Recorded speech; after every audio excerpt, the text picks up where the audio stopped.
Hello, everybody, and welcome back to another B9400 podcast episode, where in today's episode I focus primarily on the early military career of President Washington. So let's get into it, shall we? I hope you enjoy. Please make sure to leave a like and comment down below, but please keep it civilized. I can't stress that enough. And switch on the notification bell if you enjoy seeing stuff from me so that you can continue to receive updates. Lawrence Washington's service as ad- Adjutant General of the Virginia militia inspired his half-brother George to seek a commission. Virginia's Lieutenant Governor, Robert Dinwiddie, appointed George Washington as a major and commander of one of the four militia districts. The British and French were competing for control of the Ohio Valley, while the British were constructing forts along the Ohio River. The French were doing the same, constructing forts between the Ohio River and Lake Erie. In October of 1753, Dinwiddie appointed Washington as a special envoy. He had sent George to demand French forces to vacate land that was being claimed by the British.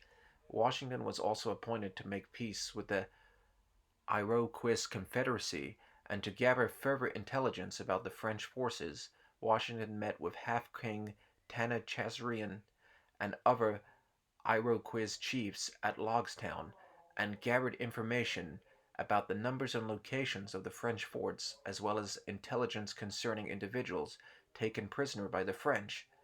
Washington was given the nickname Cantucacarius by the Tanacherian.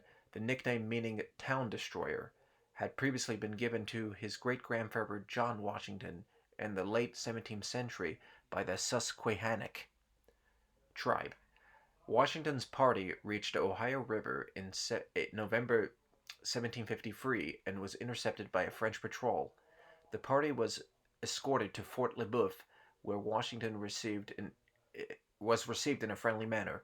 He delivered the British demand to vacate to the French commander Saint Pierre, but the French refused to leave. Saint Pierre gave Washington his official answer in a sealed envelope after a few days' delay, as well as food and extra winter clothing for his party's journey back to Virginia. Washington completed the precarious mission in 77 days in difficult winter conditions, achieving a measure of distinction when his report was published in Virginia and in London, United Kingdom. French and Indian War. In February 1754, Dinwiddie promoted Washington to lieutenant colonel and second in command of the 300-strong Virginia Regiment. With orders to confront French forces at the forks of the Ohio, Washington set out for the forks with half the regiment in April and soon learned a French force of 1,000 had begun construction of Fort Donelsk there. In May, having set up a defensive position at Great Meadows, he learned that the French had made camp 7 miles away. He decided to take the offensive. The French detachment proved to be only about 50 men, so Washington advanced on May 28th with a small force of Virginians and Indian allies to ambush them.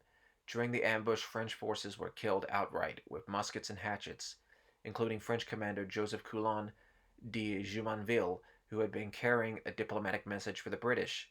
The French later found their countrymen dead and scalped and blamed Washington, who had retreated to Fort Necessity by then. The full Virginia Regiment joined Washington at Fort Necessity the following month with news that he had been promoted to command of the regiment and colonel upon the regimental commander's death. The regiment was reinforced by an independent company of 100 South Carolinians led by James McKay, whose royal commission outranked that of Washington, and a conflict of command ensued.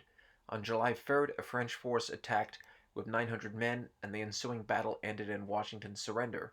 He signed a surrender document in which he unwittingly took responsibility for assassinating Jumonville, later blaming the translator for not properly translating the surrender document. In the aftermath, Colonel James Innes took command of intercolonial forces.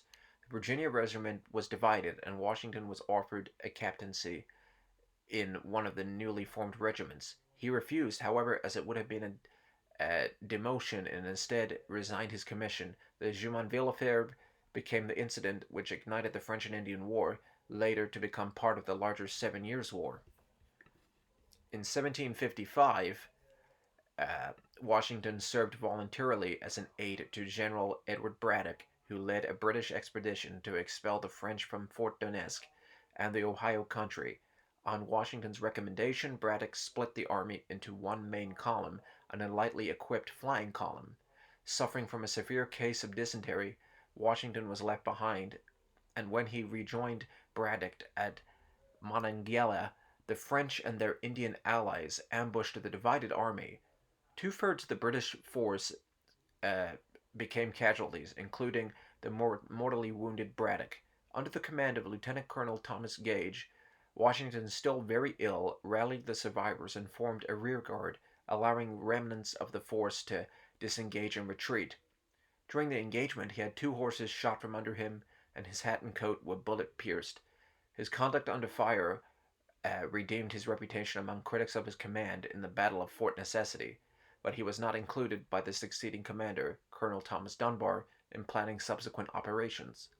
The Virginia Regiment was reconst- reconstituted in August of 1755, and Dinwiddie appointed Washington its commander, again with the rank of Colonel Washington, clashed over seniority almost immediately, this time with John Dagworthy, another captain of superior royal rank, who commanded the detachment of Marylanders at the regiment's headquarters in Fort Cumberland, Washington. Impatient for an offensive against Fort Donetsk, was convinced Braddock would have granted him a royal commission and pressed his case in February of 1756, with Braddock's successor as commander-in-chief, William Shirley, and again in January 1757, with Shirley's successor Lord Loudon. Shirley ruled in Washington's favor, only in the matter of Dagworthy. Loudon humiliated Washington, refused him a royal commission, and agreed only to relieve him of the responsibility of manning Fort Cumberland. In 1758, the Virginia Regiment was assigned to the British Forbes expedition to capture Fort Donetsk. Washington disagreed with General Forbes' tactics and chosen route.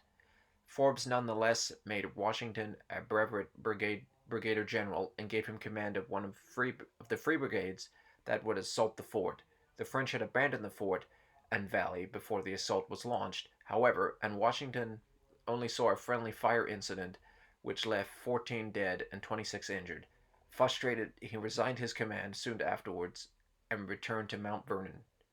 Under Washington, the Virginia Regiment had defended 300 miles of frontier against 20 Indian attacks. In 10 months, he increased the professionalism of the regiment as it increased from 300 to 1,000 men, and Virginia's frontier population suffered less than other colonies.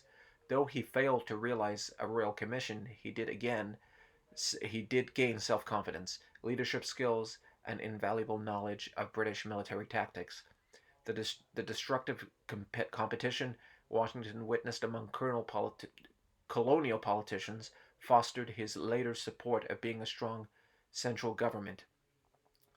Okay, that just about wraps up today's B94 400 podcast episode. There's definitely more to come, so please leave a like down below, comment, but keep it civilized. I can't stress that enough. Switch on the notification bell, as well as subscribe. I'm out. Until next time. Thanks a lot.